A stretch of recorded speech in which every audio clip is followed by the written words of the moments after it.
Gaza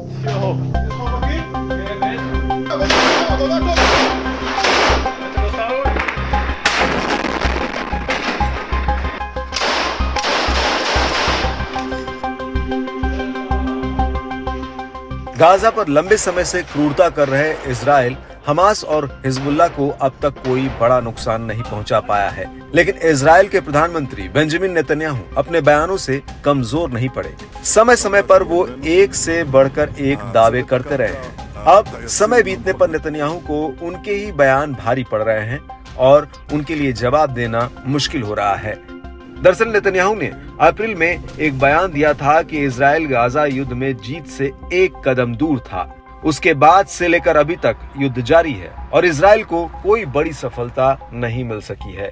ऐसे में अभी भी युद्ध जारी रहने पर नेतन्याहू से उनके इस बयान को लेकर सवाल पूछा गया। सवाल के जवाब में उन्होंने अपने बयान को स्पष्ट करने का प्रयास किया और कहा कि उनका कहना था कि गाजा के राफा में हमला जीत दिलाने की जगह जीत का रास्ता आसान करेगा। नेतन्याहू ने कहा कि मेरे कहने का मतलब ये था कि हम उस महत्वपूर्ण चीज से एक कदम दूर थे जो जीत का रास्ता तय करेगा। मुझे नहीं लगता था कि अगर हम राफा में नहीं जाते तो हम ये जीत हासिल कर सकते थे और मैंने राफा और फिलाडेल्फिया में जाने के लिए इंटरनेशनल और अमेरिकी दबाव का सामना किया।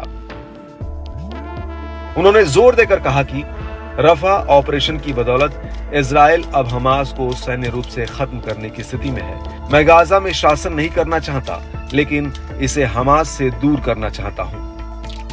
नेतन्याहू ने हमास के साथ किसी भी संभावित सीज फायर और बंधक सौदे के तहत फिलाडेल्फिया कॉरिडोर के इजरायली सैनिकों को हटाने से इनकार करने की बात को एक बार फिर दोहराया। इजरायली प्रधानमंत्री ने एक और बड़ा दावा किया।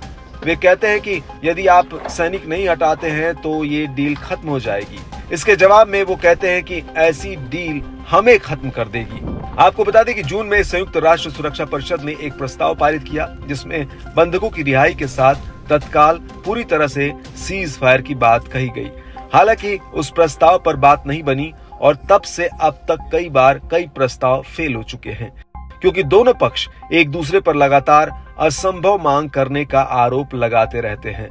हालांकि अब अमेरिका एक नए प्रस्ताव पर काम कर रहा है और अमेरिका के राष्ट्रपति जो बाइडेन के हाल के एक बयान से लगता है कि अमेरिका इस प्रस्ताव को हल्के में लिए जाने के मूड में बिल्कुल भी नहीं है और उसने स्पष्ट कर दिया है कि सीज फायर और बंधक सौदे के इस प्रस्ताव को ना कहने की जगह दोनों को हाँ करने के कारण तलाशने होंगे।